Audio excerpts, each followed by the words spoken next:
Hey, kia ora koutou whānau. Welcome back to another edition of Big Hairy News. Chewy, good evening to you, sir. A good evening. How was the world of the Chewmeister today, Chewmeister General? Yeah, pretty quiet. It's been a weird day, to be honest. Why so? It's Why one of weird? those days where it's like weirdly warm, and you know that the bad weather's probably on the way because of that.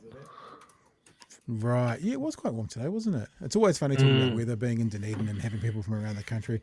Like, I spent a lot of my life in Auckland, and I think in Auckland, you do go below 10 degrees, but very irregularly do you go below 10 degrees. You might be 8 or 9, and down here you get the negatives and stuff. It's just it's a different vibe. But yeah, it's been quite warm. I saw it might have even been Aaron Hawkins talking about the front page of the ODT, said something like about, first day of winter, 20 degrees day, and his response was like, yeah, good on your ODT for celebrating what climate change is doing to the world. Well, you got to take your wins with the death of the planet, right? I tell you, however that works and however that happens, I wonder if there will be some places in the world that will end up being, like there'll be a sweet spot that the temperature will increase a little bit, but because they're cooler places, they'll end up being quite lovely to live in. I don't know. Yeah, Dunedin. I don't know, but I don't know if that'll be I'm the playing case. the long term. It's Dunedin. Yeah. All right. Yes, so lots going on tonight. Wanted to have a look at a few things. We might even start the show by looking at an issue around, well, not really an issue, but a story that came out today from MediaWorks, talking about how fantastic they did at the Radio Awards with Today FM winning a few. Of course, them having just cancelled Today FM. I wonder if the employees of Today FM are finding solace in the fact that their CEO is speaking so brilliantly of all the work done by MediaWorks stations at the same time as kicking them all to the curb. Interesting times. It's such a bitter pill. Interesting times. And I spent today shopping around for a 13-year-old who's turning 14 tomorrow. Birthday. June and July are birthdays in my house. I think out of the 3 children and me, the one adult, that's 4 of us. Is that 5 of us? That's 4 of us. 3 of us are birthdays June, July. My 14-year-old and me in June. My 16-year-old in July. And actually, when it was a unit, the 16-year-old and 14-year-old's mother was in July as well. So when it was a whānau of 5, 4 of us were in June and July. So it was a crazy time. I don't know what that meant for adult shaboinking at the right time of year, but that's sort of what it ended up being. Shaboinking. Is that not a technical term? No, it's not in the guidebook. Okay. It's quite strange, actually. This is completely tangent of the tangent of the tangent. I'm driving down the one-ways today past Dunedin Hospital, because I've lived in Dunedin since 2014, yeah? So I'm not a local yet for another 72 years, according to locals. But as I drove down the one-ways today, I looked at the hospital that I was driving past, the old Cruddy Hospital, which is getting built, we're told, by about 2092. And I thought, I've been a patient in there. I've had an operation in that hospital. I think that makes me a local. And I kind of felt like I have literally left part of my body in Dunedin. Don't know why I thought about that, but it's kind of came to pass. Let me tell you all, people as well, have been working on the merch idea. Have been working on the Shopify page today to try and get something up and running. Have been speaking to printers, and I'm hoping, fingers crossed, that next week, which we will technically call the first week of June, we might have some stuff to show you. After our conversation last night, you guys helped out lots to do with, what would be a fair and reasonable price. And I'm hoping, to be honest, it comes down to if I can fucking figure out Shopify. I'm a good end user. Like, technically I'm good using everything, but I struggle sometimes to set things up. So I'm a good end user, technically, but making things and setting things up, I can struggle a little bit sometimes. So I've already done like half of it. I'm going to do my best to build a Shopify site over the weekend. And if we can, then next week we'll be kicking off with some merch if you guys want to support the channel and what we're doing a little bit. Yay! The other way, of course, you can support the channel.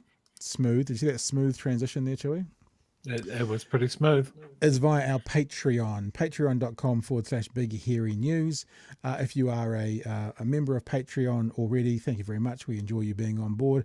I guess if you're already there and you're doing what you can do, we love you to bits and we thank you for that. KJS, who is down here in the FUEL, I was going to say channel layer at the moment, decided tier, there you go. Decided last week to move him or herself, not sure actually, KJS, from coffee runner to fuel. And if any of you in there thought, oh yeah, these guys could do with a bit more help, and you wanted to move up a tier, then it would be gratefully appreciated. And if you're not a part of the whānau already who are doing this, or a part of the Patreon, you are more than welcome to get involved on patreon.com/Big Hairy News. Chewy, over to you, sir. Take over the whole show. I'm going to take a break. No, I'm just kidding. There's just one thing I want to clear up before we crack into the show. Yeah. I don't want people seeing this in the media and then wondering why it wasn't mentioned. Okay. I'm not currently in Ukraine. That is a terrible photo of you. Being actively in Ukraine at the moment.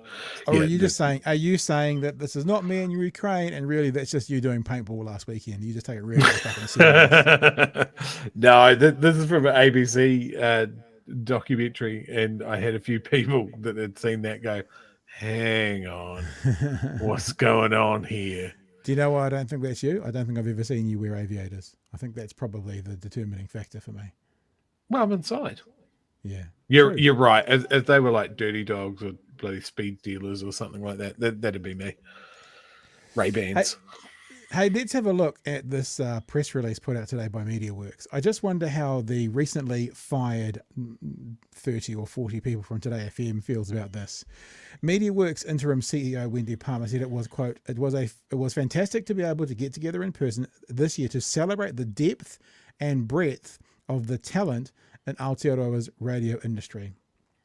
It was particularly pleasing to see some of our local teams shine, demonstrating the continuing strength of community radio. So much hard work and creativity goes into bringing the magic of radio to audiences every day. I'm super proud of the MediaWorks teams recognised and would like to congratulate all of the winners tonight. Now, some of the winners worked at MediaWorks a couple of months ago and no longer do. Like, for example, I skipped off it, didn't I? There's one right there. Best video long form, Today FM. We scroll down, I think I've marked them. Best news or sports journalist, Wilhelmina Shrimpton, Today FM. Best news story, team coverage, the war in Ukraine, Today FM. I just wonder how it feels for members of Today FM, former members of Today FM, to hear their interim CEO congratulating all of the winners tonight for being recognised and being super proud of them. Just wonder how that feels. That's yikes. I can't imagine what that, like, recognition for the job you've done and then just balancing that out with it wasn't good enough to save the thing that you were working for is just, I do understand that sometimes businesses need to make a call based on finances and income, but if that is the case with Today FM, then I don't know, I feel like maybe Wendy Palmer could have been a bit more gracious. You know, I'm really sorry we've lost some of our team this year. It was a really hard decision. Ultimately, we would like to have kept it. Financially, it wouldn't allow us. Even though it's a hard time, you know, we still want to congratulate them. It goes to show what kind of quality broadcasting they were.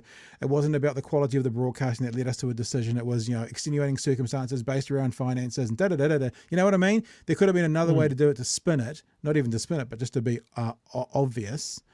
To not just be like, hey, aren't we great? Look at how good all our people are. Even you guys who we fired a couple of months ago, you're great as well. You know, it's a bit icky. Yeah. I don't think I would want to be on the receiving end of that.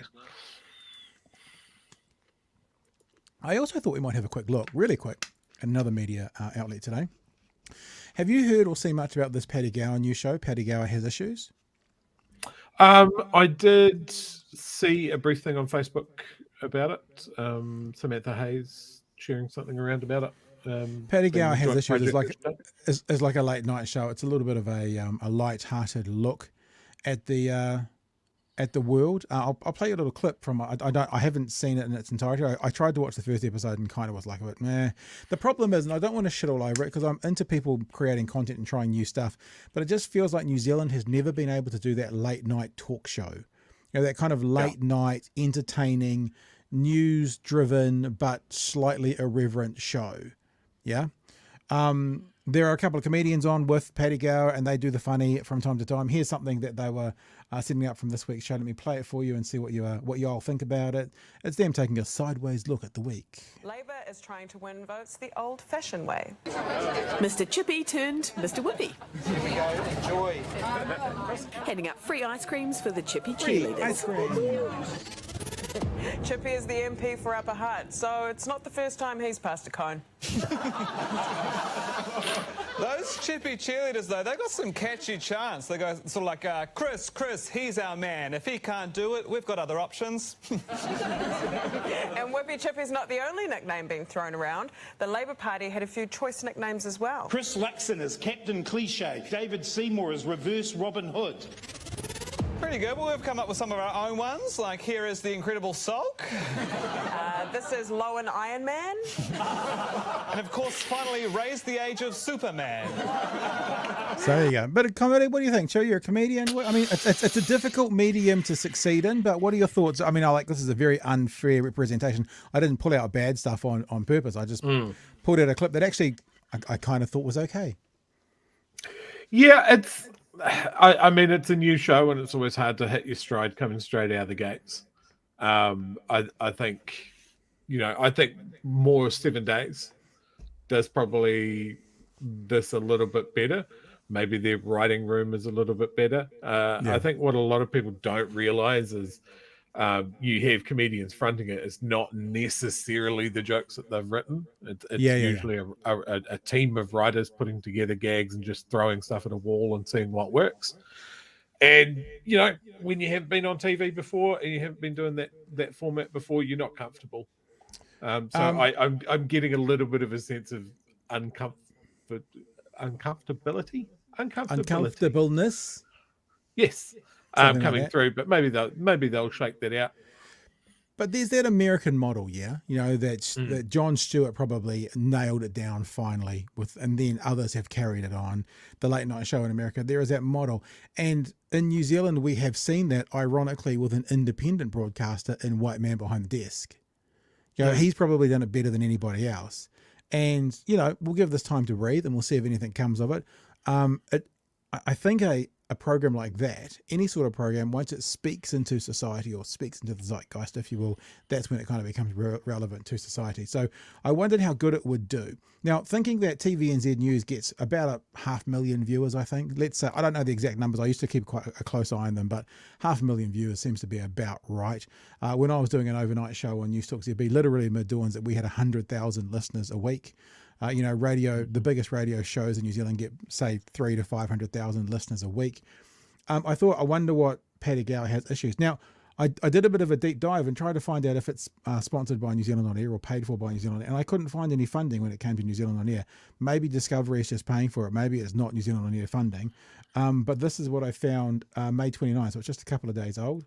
Paddy Gowers Has Issues and viewers. Wednesday's premiere of Paddy Gowers Has Issues made a respectable ratings debut in the commercial demographic that matters the most, to 3, but didn't deliver the blockbuster numbers of the host's one-off issues specials. It averaged 3.27% of the 25 to 54-year-olds, which was an 18.10%, 18.10 share of the demo and 67,000 viewers. I mean, good, bad, and different, I'm not sure. It feels like a small number, but then TV3 always lags behind TVNZ. 67,000 doesn't feel like a lot for such a big investment in such a big program. I guess so. Again, being fair, this is the program that'll also be heavily featured on places like YouTube and stuff. So it won't just be the viewing public that'll pick up on this. But it'll be interesting to watch because, as I said, no one in New Zealand. I know that Mike King tried it one time, a late night show. No one in New Zealand has been able to do that, and I'm interested to see. If one of the issues Paddy Gowers has is that he can't do late night talk shows. Will that be an issue? I don't know. I mean, there's a lot of people that would say that we can't do really good political satire or political commentary with a dash of comedy and that sort of thing. We've had a fantastic history of that in the past Yeah. when we've done it our own way.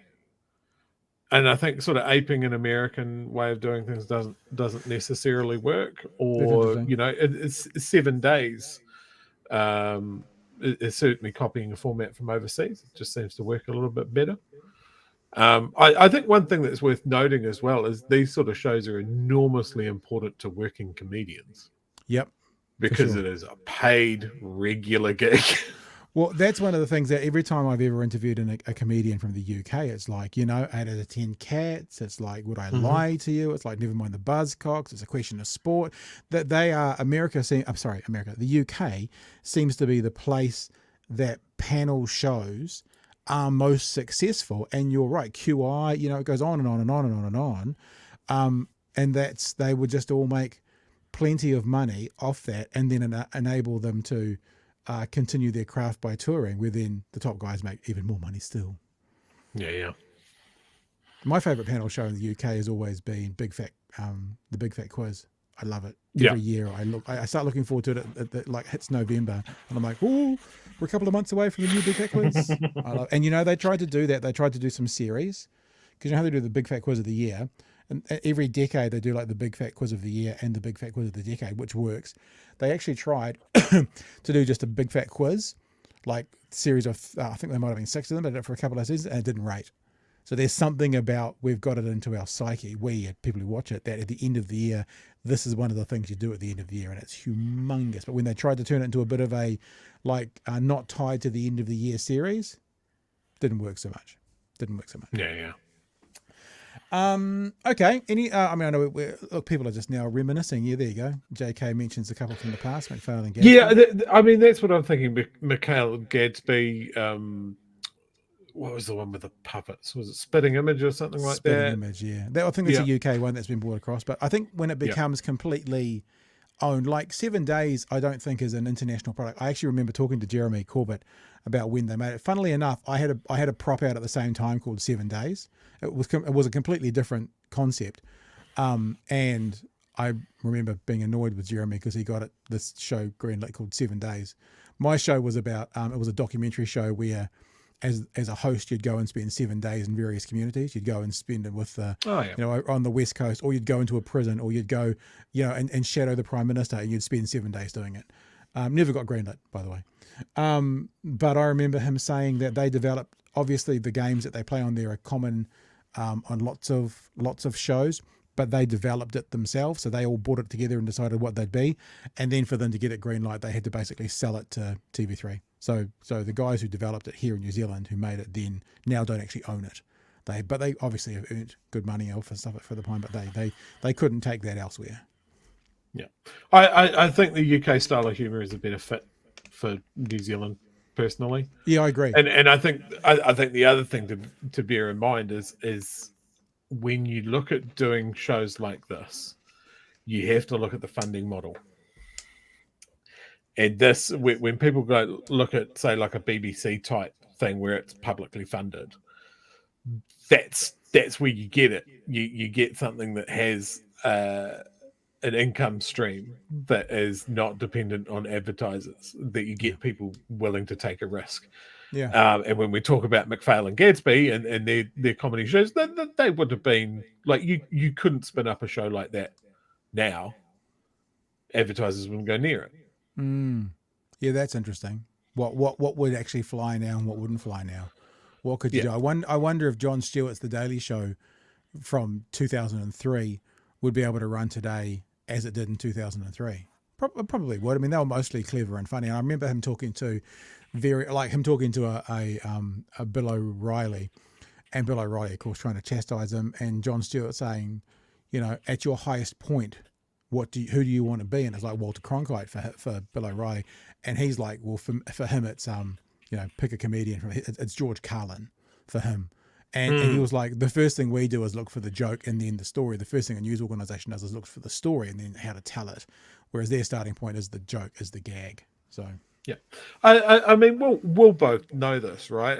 A lot of the comedians in New Zealand, they're politically very aware. They've got comments and they've got angles, and they're quite passionate and very funny about how they put that through, and that can come through in a conversation. Yep. It's really hard to adapt that into a focus group joke on a new program in a format that you maybe haven't done before. And I think when people look at this and go, oh, like I did, oh, they're very awkward. That's why. Yeah. That's why. You're just going to get used to it. I just had a really scary thought. I don't know why it popped into my head now. I think I read something and it made me tangent off in my head. Maybe one of the months what we'll do with our merch is we'll do a hashtag Team Chewy, hashtag Team Pat. And the reason that it freaks me out is I think it'll be a 20-1 Team Chewy. I think you'll win it in a heartbeat. So maybe we won't do that. I think I'll have to buy a whole bunch of Team Pats to make it look even remotely realistic. All right, let's. Speaking of tools, were we speaking of tools? I don't know if we're speaking of tools or not, but speaking of tools, let's go have a look at what happened to Wayne Brown. So Wayne Brown had a really big announcement. I actually for fuck's sake, why did I do this to myself? I watched the press conference. Oh my God. Honestly, it's like watching. Did he throw a coffee cup at anyone? Or? It's just like watching your elderly father like fumble. Oh, and just like trying to work out how to change the time on a clock. Honestly, it was a kind of meandering rambling. He was saying derogatory things about other councillors. Oh my God, it was terrible. But the actual announcement was quite important. It was about budgets. It was about, Auckland's budget, what they're going to do. However, it's been completely, what were we talking about last week? And I was like, it's on a day, maybe it was the DeSantis, Ron DeSantis thing. It was like on a day where he was announcing for president, all we could talk about was the terrible tech. That was the story. It's on a day where we should be talking about the budget, all we can talk about is this tool and his press secretary banning some of the media from coming to this. Let's have a look at the story. Yeah. Auckland Mayor Wayne Brown today outlined his saving plans as the council grapples with a big budget hole. But some major media companies weren't invited, raising questions about transparency. Logan Church reports. The mayor due to speak Our about friend how Simon's he wants here. to fix Auckland Council's budget woes. Simon Wilson. But some reporters, including One News, almost didn't hear him after initially being barred from attending. We did invite media who are sensible and the media who are not weren't invited and have now decided something to bugger off. Well, that's all right with me. Earlier, my colleague had attempted to enter Jesus. the meeting, but this man, Josh Van Veen, the mayor's press secretary, stopped him. When One News turned up, we were told the only media invited were those who would best convey the mayor's message. We were only let in after negotiations with Auckland Transport's chief of staff. Afterwards, we tried to get some answers. Mr Mayor, why was only certain media invited to this? We're not talking to them. Why were you aggressive to some junior staff members at One News, Josh? I'm not doing interviews, so thank But you. why weren't we allowed into a quite significant announcement from the mayor about Wow. public funding decisions and public funds? I'm not doing interviews at the moment. You were allowed in, so Yes, but not initially. And was that a direction from the mayor's office? it was an event for a statement. There was media in there. What's that hand thing? So secretive about this meeting that media were not invited. In response, the Media Freedom Committee sent a strongly worded letter to the mayor, saying it's unacceptable to cherry-pick journalists based on who you think will give you the easiest ride. All of this is over big decisions, over big budget issues at Auckland Council. It needs to find hundreds of millions of dollars. The mayor's proposing to cut costs, invest in... To be honest, I was watching the press conference and I feel sorry for you, Free Soul, because I can see that Free Soul said that Free Soul watched it too. It was just embarrassing. Oh. There were some really interesting things to kind of talk through. Like he was talking about debt, he was talking about getting debt, he was talking about budgets. At one point, I think he talked about, there was $139 million operating budget and $12 million worth of debt. And I'm like, that's actually a pretty bloody okay ratio. That's about 8 or 9%. If I only had 8 or 9% debt on my house, I'd be sitting pretty sweet. Now, to be honest, I didn't delve into that perhaps like I should have because of this distraction. And I don't know whether that probably shows my, the lacking in me, but no one's talking. This is One News's lead story. No one's talking about the decision. They're talking about this asshole and what he did. I mean, it's kind of a given, right? You block one of the country's leading news outlets, they are going to make the story about it. And that's going to be the whole thing. And therefore, you haven't accomplished what you set out, we just want the mayor to be able to say what's going on and it be reported fairly. And have no pushback. Yeah, okay. Would the best way to do that just be to have a press conference where someone doesn't take their pants off and run down the hallway? Like, it's weird. Like, the whole thing's weird. Mayor Brown is weird. Just a point of order, Your Honour. I think one of the things they tried to defend it with, they said it wasn't a press conference, it was an announcement for stakeholders. But of course, some media were there and some weren't. Well, they were in the end, but they were uninvited. Let's have a bit more of a listen to what was said. In community infrastructure and a shares sell-off. There's only one way to keep rates at inflation, and that involves selling the airport shares.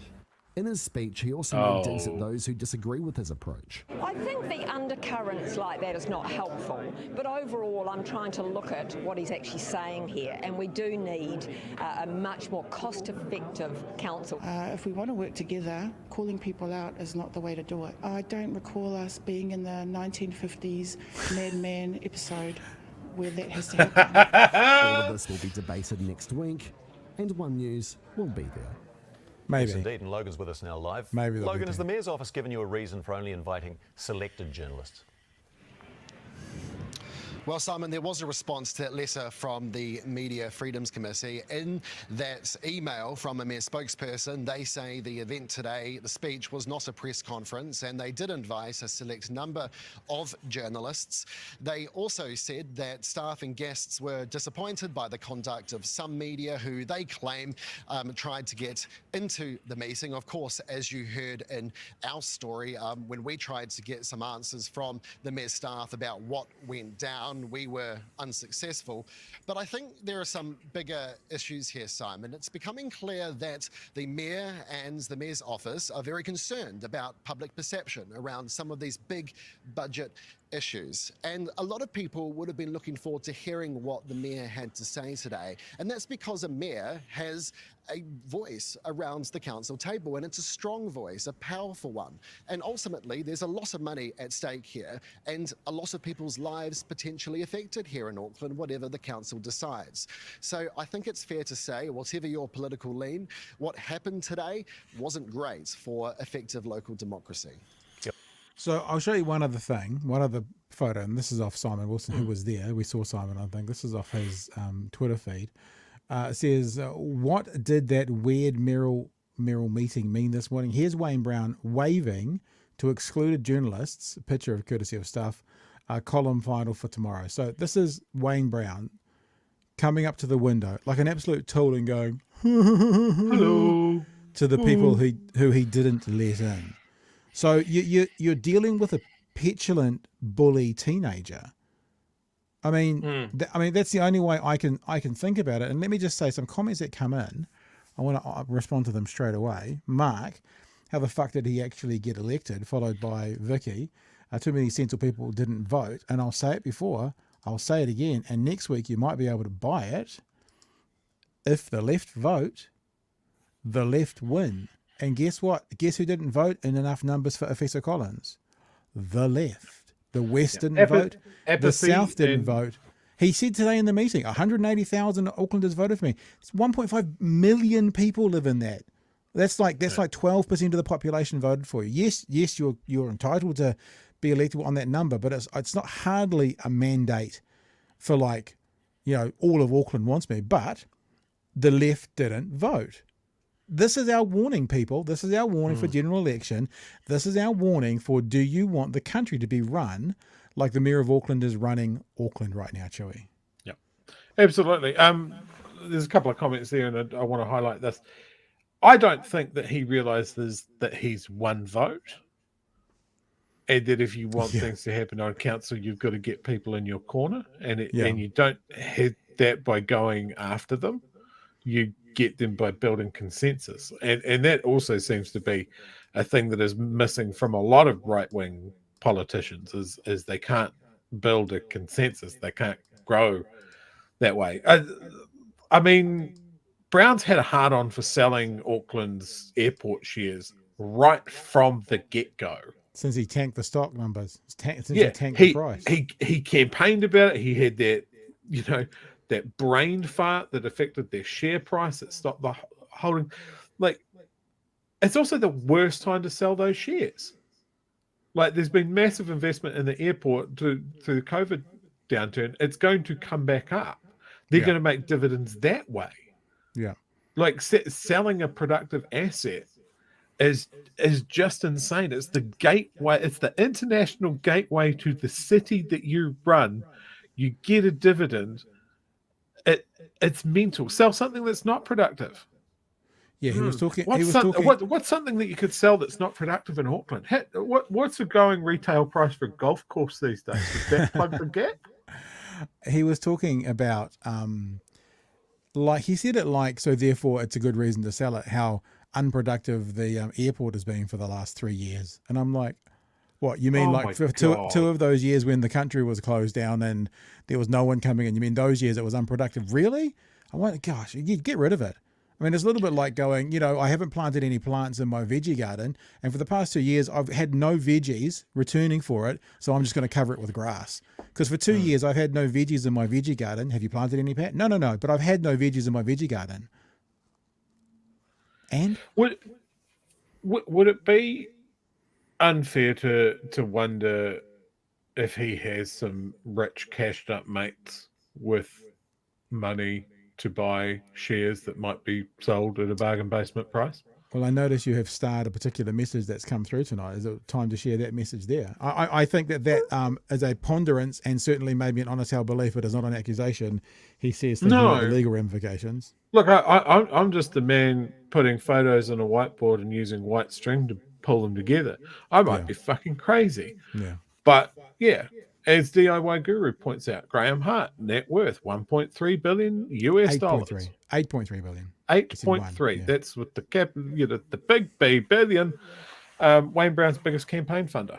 Why would you do that? Don't know. Because you want to keep the brown boy out? Sorry, Joe. I didn't mean to make you grumpy. So grumpy. But listen, let's continue this conversation somewhat to do with the media and the way that Wayne Brown treated them. This is not about that, but it kind of flows on. There was an announcement made today about new media regulation. New superpower government body set to rule over news and social media content, filming, gaming, classification. So basically at the moment, you'll have heard us say this on this show before, we don't come under any sort of regulatory control doing this because the BSA is the Broadcasting Standards Authority. It's about broadcasting on terrestrial avenues. There's the internet is the Wild West, and we know it's the Wild West. You can pretty much do and say what you want other than breaking the laws of the land. So the government at the moment is going through, I guess, a consultation period, going, you know what, we should probably, I'm now paraphrasing, obviously. I don't know this is how they'd say it to each other.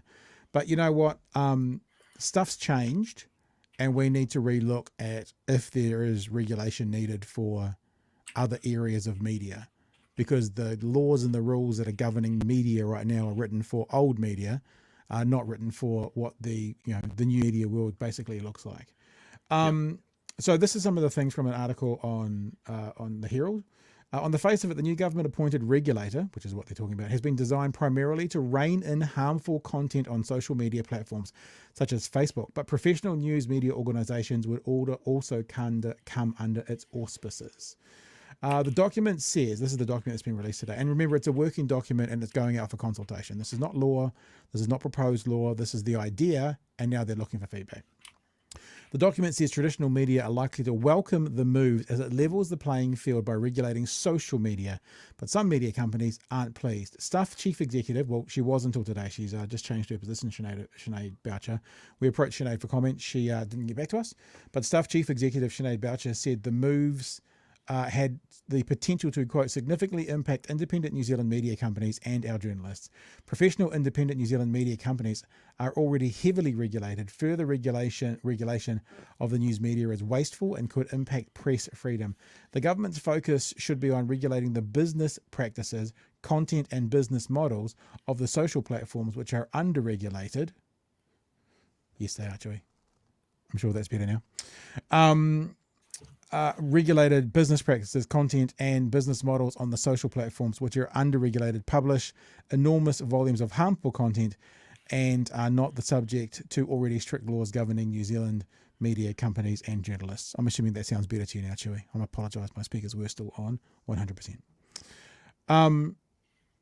You still with me? You're looking puzzled. Yeah. No, I'm still here. I'm mucking around with my settings as well. I was just making sure that I hadn't disappeared altogether. So this is this regulatory thing. Also, NZME didn't comment because they want to see the document first. RNZ chief executive said enhancing freedom of expression and editorial independence and freedom should be central to any reforms. Platforms that would be regulated under the proposed new law are likely to have one of the following, says the document, are expected an audience of 100,000 or more annually, or 25,000 account holders annually in New Zealand. Alternatively, the regulator may designate a platform as a regulated platform if it is unclear whether the threshold has been met or the risk of harm from that platform is significant. So in other words, if it's a counterspin type place and they've got 20,000 account holders and they've got 80,000 or more annual audience, I'm sure they're actually bigger than that, but if they did, then the regulator could designate them significant. Now, I've got lots of questions around this. We're going to have a look at some comment made by the Free Speech Union today, but one of the questions is, how the fuck can a group say, by the way, you are now under our regulation? I was thinking about that. I'm like, okay, so am I allowed to start up an organisation and say, from now on, members of parliament, you're under my regulation, and if you don't, I've got the power to fine you. It's an interesting dynamic. Just become a sovereign citizen. Yeah. That's what that sounds like. But you know what I mean? It's an interesting dynamic as to how you can come under the regulation of something for things you're already doing and have been doing for a long time, and then it can be changed like that. Now, in general, and we're going to play some comment from the Free Speech Union, who, in my opinion, are out there at the moment basically going, this is the end of the world. This is what's going to happen. And then when you question it, they go, oh no, it doesn't actually say that in the document, but we know what they're trying to do in real life. Now, the Free Speech Union may have some valid points. I mean, you know us, you know me. If I err on the side of free speech or restrictions, I always err towards free speech, but I'm not an absolutist. I know that restrictions on some speech is useful. I've said this as an example before. I would never interview someone who's just written about a book titled The Way Teenagers Can Easily Kill Themselves. I wouldn't have that conversation with someone, right? I would restrict that speech. So I'm not an absolutist. And the truth is, Chewy, no one is. Because even in these clips I'm going to play you hear these guys talking about, free speech, it's not absolute free speech. And then they go, but there's some areas that we think should be restricted. So what they're actually saying is where they think it should be restricted is perhaps different from where a regulator or a government thinks it should be restricted. Anyway, you got some thoughts around this, sir? Yeah, I mean, I think it's good that someone's looking at it, because we've come up multiple times with like, wow, you can just say whatever you want. And there, that is good in some cases, but in a lot of cases it's not. I mean, we've had our issues with the platform and how they've gone about with just clear breaches of ethics and just acceptable, understood ways of doing things from a broadcasting point of view. Yeah. And someone that has worked in the industry for as long as Plunkett has 100% knows those rules. And then the moment he gets a podcast, he's like, I don't need to do that anymore. I can fully weaponize my asshole. Well, I mean, one thing, when you talk about those rules, they're not really rules. It's more like, this is the etiquette of being a journalist, like the door stopping thing. Like there's no law about doxing people. Like there's no law about it. I can release Chewy's phone number later on in the show. In fact, if you stick around, maybe I will. There's no law about doxing people. It's not illegal to dox someone, to put out their information on the internet. But it's not cricket. There's no law about door stopping someone with an interview. But it's not the way professional journalists operate. So it's also this idea of, regulators or places like the BSA, as toothless as they are, can then kind of go, hey, this is not cricket. This is not how we do it. And I need you to apologise. This new entity does seem to have more teeth than that, though. It talks about fines, although very clearly they say it doesn't talk about imprisonment and that kind of stuff. They also talk about they're not coming after the individual person. So, Chewy, when you want to abuse, a various Auckland mayoralty candidate, they're not going to come after you. But perhaps if a company had a campaign towards someone, they might go after them. So let me play something from the Free Speech Union. Funnily enough, on your favourite podcast, as you keep calling it, today. I'll play the clip first. There's a couple of things I'll offer. So they're talking about this legislation, and what we try and do is bring a balanced look on things. Yeah.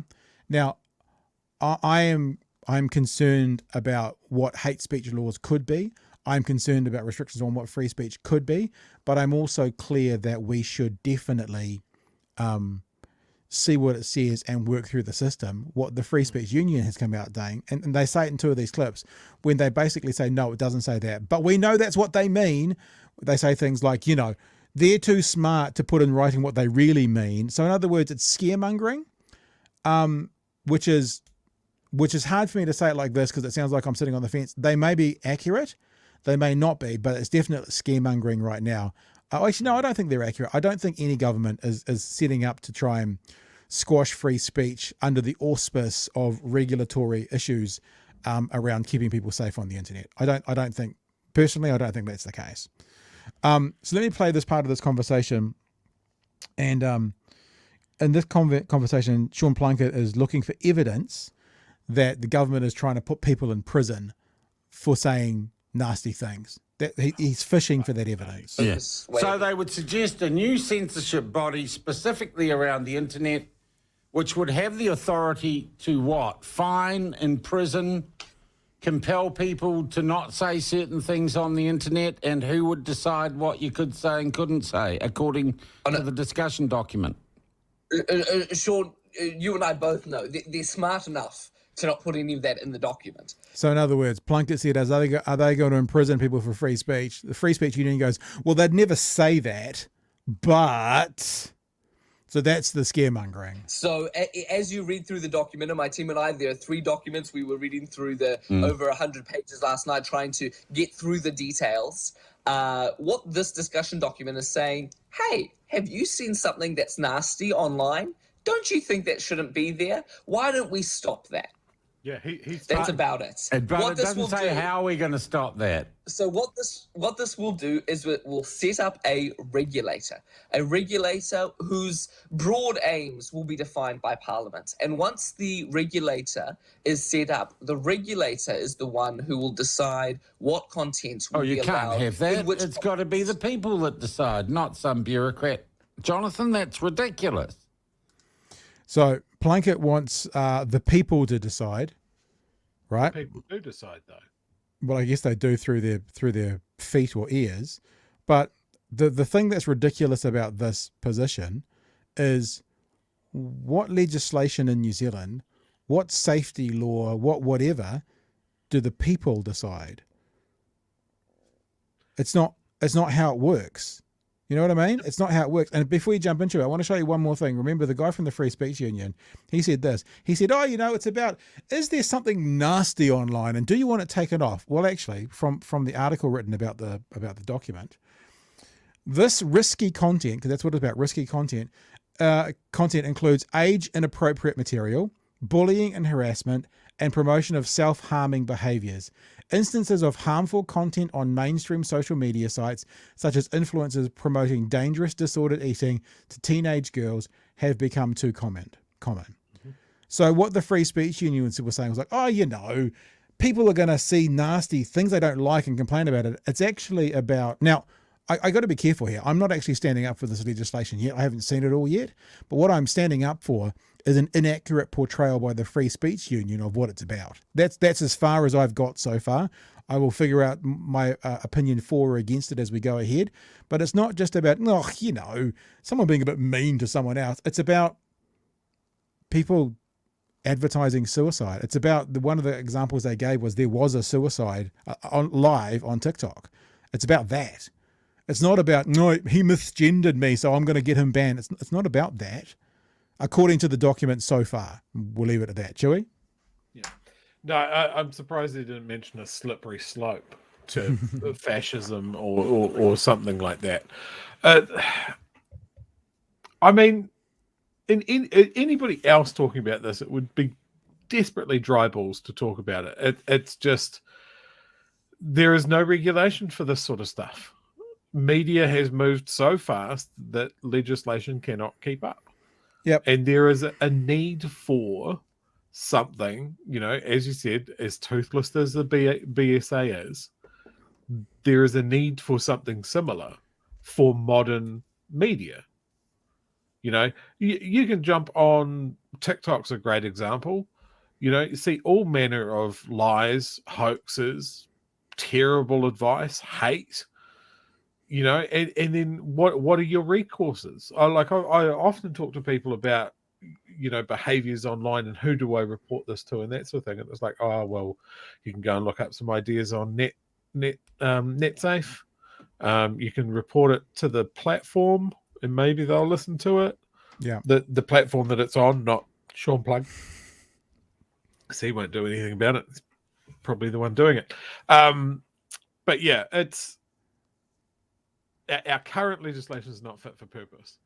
And if a government isn't looking at that, then they're not doing their job. And when Sean says, but the people decide, they do by voting for a government. That is what the people decide. True. We're not the Swiss model of government where everybody has to do a referendum to do bloody anything. Yeah. We're not, doing that sort of thing. You vote for the government and the government makes the decision. You voted for those people. And if you don't like their decision, then there's ways to go about it. You make submissions. You vote the fuckers out. You put someone else in that office. And you're right. And that's a very, very fair point. I also do think, though, the idea of saying the people decide when it comes to laws, in what universe is this? That the people decide when it comes to laws. The libertarian one where we're all armed. But we don't live in that universe. Fiefdoms. And so it's the chief censor at the moment who makes something objectionable. In Plunkett's world, that should go to the people to decide whether it's objectionable or not, and then come back.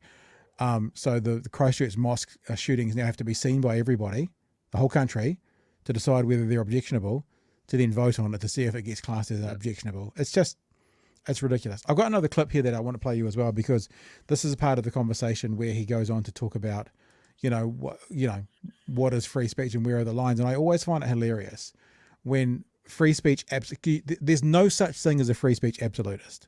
It doesn't exist, because everyone agrees there should be some restrictions on speech, right? Everyone agrees. What the argument is always, where is you think the line versus where do they think is the line? So this is this thing about free speech, that they think that they're selling themselves, all of them, as absolutists, and none of them are. Let me just play you a bit more of this, where the guy from the Free Speech Union is talking about what is and isn't free speech. It's part of this conversation.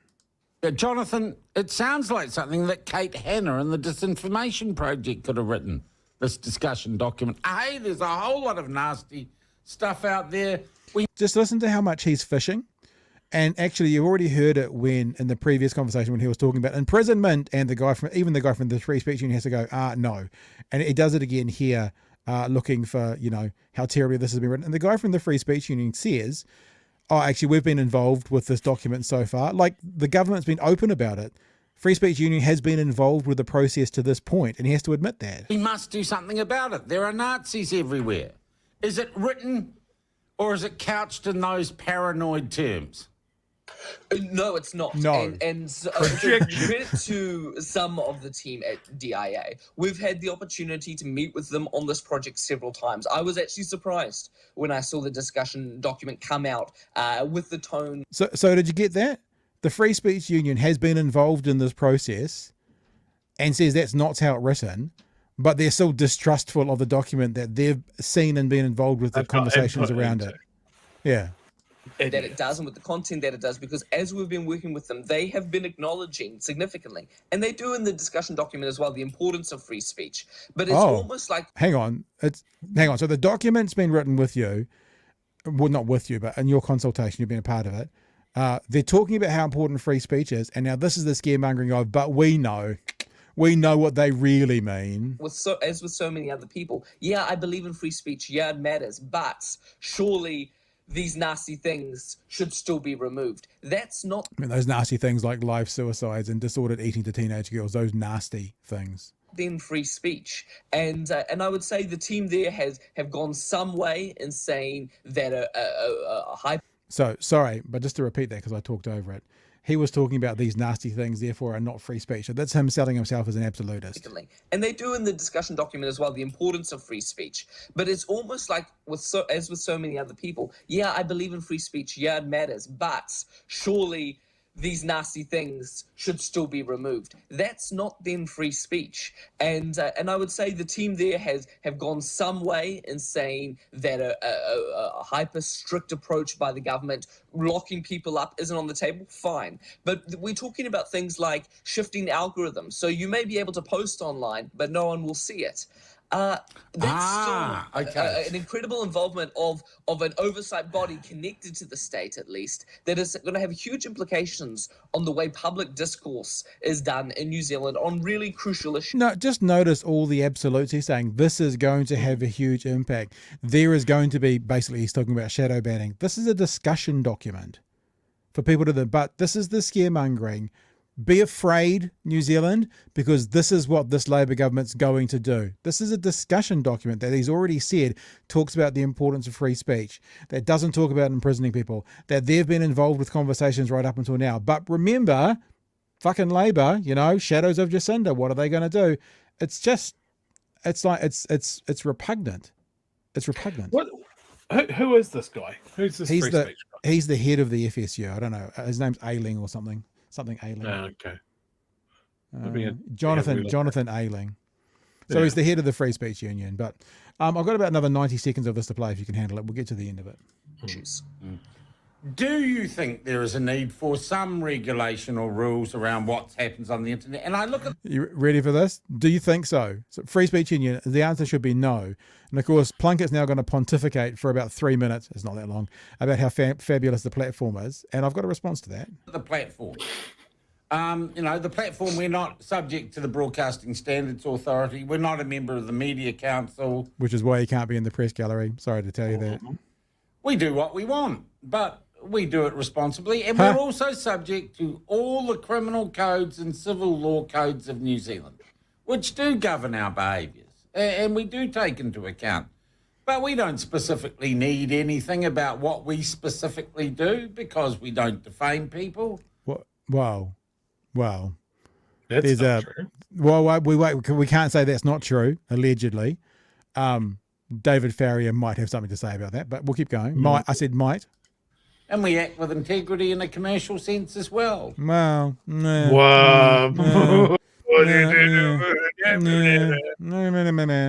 It seems to me that we don't need any more rules. Well, I would say absolutely there should be rules. But as you point out, there are rules. Why if people behave well? Because you're a psychopath. And Sean, when I say that, I'm talking about things like child pornography or terrorist activity. Yeah. Okay. And often we see these two conversations dovetail. That's why I want us to note this. So child pornography and terrorist activity, but there's a very well-known phrase that one person's terrorist is another man's freedom fighter. Who gets to decide, Jonathan Ailing? Who gets to decide who's a terrorist and who's a freedom fighter? If it's a bureaucrat, why shouldn't the people decide? And that's the lunacy of this whole thing. It's like the Free Speech Union, like, we want restrictions where we deem them necessary, and we want freedom where we deem them necessary. Who decides what's a crime? Who decides? These goddamn nerds. Nerds. It's so glaringly obvious to someone like myself that is very online and uses the internet a lot and is involved in a political commentary podcast. Why is there no regulation? It's crazy. Like, it's crazy. This needs to happen. It's a discussion document. People are obviously giving feedback from various positions. That is how things form. this is just how shit works. And I'll make it clear again. And I don't know if you're in exactly the same boat as me, Chewy. I assume you probably are.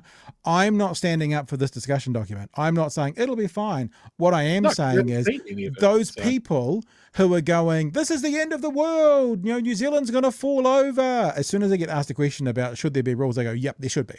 What?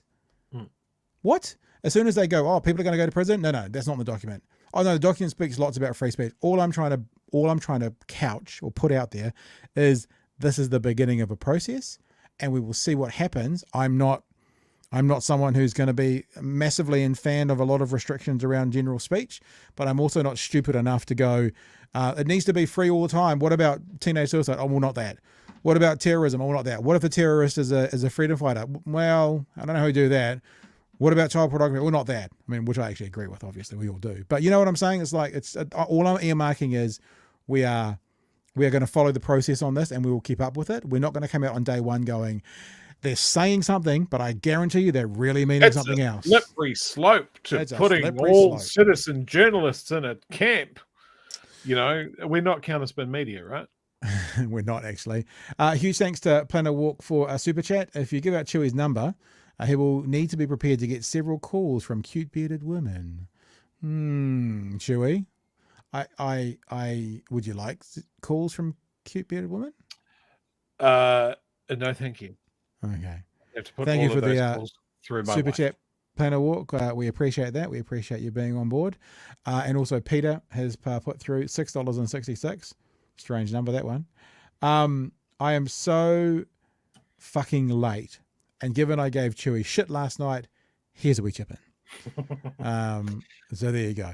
That's guilt money, Chewy. Just a little bit of it, because it's fun to look at the context of things and people and where they might be coming from. And a little friend from the Free Speech Union used to be senior advisor to Simeon Brown. Ah, okay, interesting. Yeah, didn't know that. Might mean something, might not. It's just fun to look sometimes. Do you want to have a look at any of the chats that are coming about that? Because we're about to go find out how New Zealand's turning into a Handmaid's Tale next for our last story. Of course. Yep. David sums it up. Who decides what is a murder? The courts, you idiot. Yeah. It's the whole thing. Yeah. Just a comment going back to the start of the show. Eating media lunch. That was an excellent program. Yeah, it was great. For commentary and some political stuff. Newsboy, Jeremy Yep. Wells. And do you remember him as Newsboy with Mikey Havoc? Absolutely. Yeah. Absolutely. Who knew that he would have the bigger career? And talking about jobs that other people have done in the past, Wayne Brown's press secretary used to work for Winston Peters, famously very, very good with the press. So that's interesting. I was going to say there's a couple of fantastic photos for people who don't know. There it is. That's exactly the photo I'm looking for with the hair to do with Newsboy. Oh, I just removed myself. There we go. That one. Oh, dear God. That is of a time. Jeremy Wells. There's Newsboy. He has not aged very much at all. No, he's a spectacularly good-looking man. Absolutely, without question. He has got some pretty good frickin' DNA, that's for sure. Now, speaking of pretty good frickin' DNA, I love my segues. How about the silver fox? Hey, hey. I'm going to have to find another image now. Hey. I would like to talk about this. We talked about this last night. We even put our gotcha. I keep forgetting the word. When you put a thumbnail out there that doesn't really represent what it is. Clickbait. We even put a clickbait heading on our one for the audio podcast, which you can subscribe to on Google Podcast, Apple Podcasts, and Spotify. Just look up #BHN and you'll find us. About National's war on women. However, the Labour Party's been listening, and they've come out pretty hard nuts today with National's war on women. Maybe not their words, but their intimation. Have a listen. Labour's campaign manager has compared a New Zealand governed by National to the dystopian novel and TV show The Handmaid's Tale. It came after National confirmed it would reinstate prescription fees for most people needing contraception if it's elected. Here's political reporter Amelia Wade. Want to say as well, I figured her name. It's not Nicola Willis. Anyway, National MP here. Oh, maybe it is Nicola Willis. No, it is Nicola Willis. Shakespeare talks about methinks the lady doth protesteth too much. Really interesting that the response from this is not a man, but it's Nicola Willis, I think, from memory. And it is really interesting to see how aggressively she's pushing back on this, because methinks the woman doth protesteth too much. The fictional Republic of Gilead with its handmaids is not a nice place for women. My name is Offred. I had another name. It is hardly Aotearoa, but that didn't stop Labour's campaign chair from comparing the two in a tweet. This is about a government that has got down into the gutter and is getting into completely ridiculous, baseless attacks. So I think that is a meme of pearl clutching, the dictionary definition of pearl clutching. You know, I think that whether true or not, it is exactly, when we talk about the political game here a lot, it's exactly what the political game will do. We talked a little bit last week, and perhaps I've mentioned Ron DeSantis already tonight. Perhaps it was says one of the jobs of the politician in the political party is not to give your opposition fodder. As soon as they did this, they gave their opposition, being the Labour Party, fodder. And yeah, the response from Nicola Willis, in my opinion, is just like one of outrage, when actually, even though it may not be a fair comparison because it's an extreme, you can see how the Labour Party has got there in their advertising, Chewy. Yep. You know, absolutely. Women need the pill, need contraception. We'll give it to them for free. You guys are going to not it's not that they're going to charge you for it. It's that you're going to take away their free prescription and recharge them. No matter how you spin it, you can see how Labour can get there in an advertising campaign. That response, there's another one as well from Nicola Willis, is, I'll say again, doth protesteth too much. Probably because it's a pretty good attack from Labour. It's pretty good. Well, hyperbole. Sorry, mate, go. Oh, I was just saying that they left themselves wide open to it. Well, especially when you've got a leader, who is questioned over his thoughts around abortion, who has compared abortion to murder, and you know the Western world is looking to America after Roe versus Wade, going, what's it possible to happen here? Now, I'm not saying any of that's going to happen, but when you add all of those things up, it's actually really easy to see this as a slam dunk attack campaign from Labour.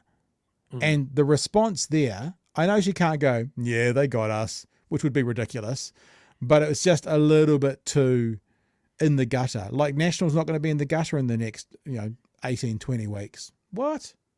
Is kicked off because Labour's making all prescriptions free from next month. But National said it would reinstate the $5 fee if elected, but include carve-outs for retirees and low-income Kiwis. But not for most people needing contraception, though. They'd have to pay as they now do. The current entitlements that women have to contraception are really important, and we are not proposing to change them in any way. And boy, oh boy, did Labour pile on. The 1950s calls when they want their National Party back. Not only did Megan Woods it's a good attack. Handmaid's Tale gif in response, 2 attack ads were launched against the Nats. No attacking, it's just good for New Zealanders to see what's going on in this little place here, election year. A Labour email begging for donations went out, claiming National would increase fees for people who need contraception. This is a complete smear campaign from the Labour Party. In fact, the Nats say that. Yeah, okay, so the next question for Mr. Luxon is, what exactly is the smear? Like, just quantify, just nail down what the smear is. The smear is what? That you're going to have women pay for their contraception again? Or that you don't like the comparison to a dystopian future where women are treated as second-hand citizens? What's the actual smear? Just to be clear. Actually looking at improving access to long-term contraception like IUDs and injections. Did you go too far? No, I didn't. Christopher Luxon should have been prepared for this contraceptive landmine Exactly. laid by Labor in the budget. They see Luxon's personal stance on abortion as a weakness with women, so they leapt at the chance for another reproductive rights crack. But their hyperbole is an own goal. If Labor's Handmaid outrage is to be believed, why has it taken them 6 years to remove the prescription fee? Amelia? Completely fair question back. That is very fair, actually. Yeah, of course. But the thing is, this is about narrative, and Labor is winning the narrative, saying, see that white, wealthy, man who doesn't believe you should have autonomy over your body. Well, we want to help you get contraception, even though it's 6 years too late. He wants to take our help for you and take it away from you. And look, there are people in the chat saying it. Yeah, like Simon says here, that National walked straight into it. Of course. Yeah. I mean, lucky coincidence perhaps as to what was actually planned. But God, if this was actually a plan, like if this was actually someone came up in the back room and says, we'll do this, they'll do that, then what? It's like a playing 3-layer chess. I doubt that. I doubt that's the case. I think they probably walked into it. This seems like New Zealand politics via Wile E. Coyote. Like Labor, and it does look like this. They set up a trap, and Luxon charged headfirst into it, and now they're all reacting to it. It very much feels like a set piece to me. That Labor had so much ready to go the moment that National bit. And it comes back to the fact that Luxon is not a great political operator. He's an amateur. And also all the people behind him seem to be amateurs, that they couldn't see this as a potential, if we do this, then this happens. Yeah. How do you respond? How do you feel? And I might play it again. Let me just find it where it is. How do you feel about the response from Nicola Willis? Let's play it. And let's just play the first comment again, because as I said, to me, this is a meme for the dictionary definition of pearl clutching. It's about a government that has got down into the gutter and is getting into completely ridiculous, baseless attacks. But are they? Yeah. Look, I'll agree. It's obviously it's an exaggeration. It's a drawing a conclusion that if they go here, then here's the worst case scenario. Well, I agree with all of that. But baseless. Baseless means there's no way of connecting those dots to the worst case scenario. I think they can connect those dots to the worst case scenario. I don't think National will go to the worst case scenario myself, obviously. But as an attack campaign, as an attack ad, as a series of ads to say, careful, this is where it could go. Careful, Auckland, if you hire this mayor, when he starts to shut down media outlets and not allow them to get the press out there, then what? No, he will never do that. He'll never. You know what I mean? Like at the extreme, then you've got it's America where Trump will only talk to 3 channels. That's the extreme of what Wayne Brown's doing right now. So you can go, this is their policy, this is what they're doing. What would the extreme be? It's not baseless. There is literally a base to it, because a base is the most simple foundation. So there is actually a literal base to it. Yeah, I think as far as Nicola Willis's reaction there, if you see her normally talking, normally responding to the press, she does not speak like this. Yeah. Like over emphasis of what I'm saying is very much seems like a performance to me. And if again, don't throw stones if you live in a glass house. If you want to talk about smear campaigns, you can turn around to some of her MPs and have a look at see how their social media is going. This is Simon O'Connor. And what their statements are. Like the thing is, they've sprung a trap and now they're lashing out because they've been caught in it and they look like prats. There's a comment in the chat that says, how's this pearl clutching? Let me do it this way, yeah? I'm going to take my headphones off for this because I'll do it this way. This is what pearl clutching is, right? This is what pearl clutching is. When someone goes, oh, I can't believe they did that. I can't believe they're so mean. They're so mean. That's such a mean thing to say. Oh, my head. Oh, my pearls. That's what pearl clutching is, yeah? And that's exactly what she did when they were talking about gutter, going straight to the gutter. It's absolutely what it is. It's a complete correct analogy as to what it was, because that's what she did. I can't believe they'd be so dirty. What? Yeah, it's not even the gutter. It's just like, look, here's this guy that said some really sketchy things about abortion, and now he's doing something with contraception. It's a straight line. It's not the gutter. Yeah. It's on a silver platter on a fucking table in clear view of everyone. Yeah.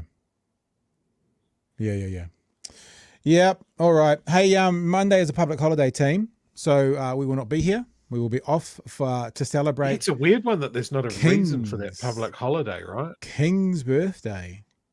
It's not even his birthday, bro, so it must be something else. Oh, bro, it wasn't the Queen's birthday either when it was Queen's birthday. Then what was the holiday then? I don't know. Do you know what? Jesus wasn't born on December 25th either. Don't tell anyone. That doesn't matter. I'll be at work. On Christmas Day or on Monday. You were working on the public. Yeah, of course. Working retail. We don't get public holidays. On the pubic holiday. That's no good. Yeah. Thank you for being involved this week, team. Thank you for being involved. Now, I'll tell you a couple of things. The first one is a huge thanks to our patrons. Lovely to have you on board. Maybe the king, who doesn't need any presents because he has everything he needs. Maybe much like some people give gifts to people like of a goat in Africa in their name. Maybe some people could gift a patronage to us for King's birthday weekend. Tenuous. Yeah. If someone does one, signs up as King Charles, that'd be amazing because we'd love to put it up on there. Just saying. That'd be funny. Patreon.com/Big Hairy News. Let me also say we're doing something slightly different with the audio podcast now. I don't know if I've officially told people this or not, but we're not just putting up the podcast. We're also putting up what I'm calling BHN Bites. BHN Bites are like the interviews we did. Say again? Like bed bugs. They're like bed bugs. Are like sometimes the interviews, sometimes clips from the shows are also going on the audio podcast. So if you're interested in supporting us by helping us grow, then you can subscribe to the audio podcast on Apple Podcasts in particular, because that helps us with the charts. We are absolutely and officially the #1 New Zealand news commentary podcast that is independent. We are the #1 independent one. And as you can see, I'll show you the charts at the moment. What's been happening over the weekends. This is when I was in hospital for a week and we went down. Then we come back and we're up in the top 10. And then you get a weekend and I'm in Auckland for a day. Then we get back and we're sitting up in the top 10 pretty much the whole time. So one of the things I'm going to do is through the weekend is release some of the clips onto the audio podcast. So that means through the weekend, people can pick up some of the highlights of the show as well. So the conversation we had last night with Dave, the playwright, Dave Armstrong, that will be going up as an independent little clip, maybe on Saturday morning, so you can listen to it there. And there'll be some other clips and bits and bobs going up as well. So if you would consider subscribing to our daily audio podcast, daily meaning the days we do the show, Apple Podcasts, Google Podcasts, Spotify as well. And if you can do any of those, we would really appreciate you on Apple Podcasts doing it, because then that helps in the charts. And if it helps in the charts, it helps us get more interviews and that kind of thing as well. It helps us getting up towards the election. If we can at some stage through this next several weeks get to that #1 overall spot, then that's actually a news story that will go around the country and help us get all the leaders in for the election, etc., etc., etc. So, anything else, Chewy, for the week? Anything else you need to say? Happy birthday to Charles. No, Chuck. That's everything for me. I'm all good. Looking forward to a good couple of days off. I'm going upstairs to wrap a birthday present for a 14-year-old. That's my job now, because she'll be in bed, hopefully. Oh, actually, it's only 10. No, maybe not quite. Maybe I have to wait for a bit longer. And other than that, we are done for the week. Was there anything else up here that I was going to do? I don't think so. I sometimes get to the end of the day and I go, oh, shit, that's right. I had that thing open. I had another clip from the... No, I think we're all good. All right, team, have a really good weekend. Have a safe weekend. Remember, we want to see you all back here Tuesday evening. No show Monday, public holiday. Tuesday evening for another edition of Big. Maybe I'll do a highlight show on Monday night and upload it, because I have lots of little clips. Maybe I'll put one together. I'll think about that. If we do, it'll just be a highlight show. But Tuesday evening, we'll be back for another edition of Big Hairy News. Thank you for being with us tonight. Thank you for being with us through the week. We appreciate you. We appreciate you being involved, and we will catch you live again on Tuesday night. Have a good long weekend, everybody. Unless you're like Chewy and you have to work, we will see you all on Tuesday for another one. All the best. Hooroo, my friends. Cheers, man. See you.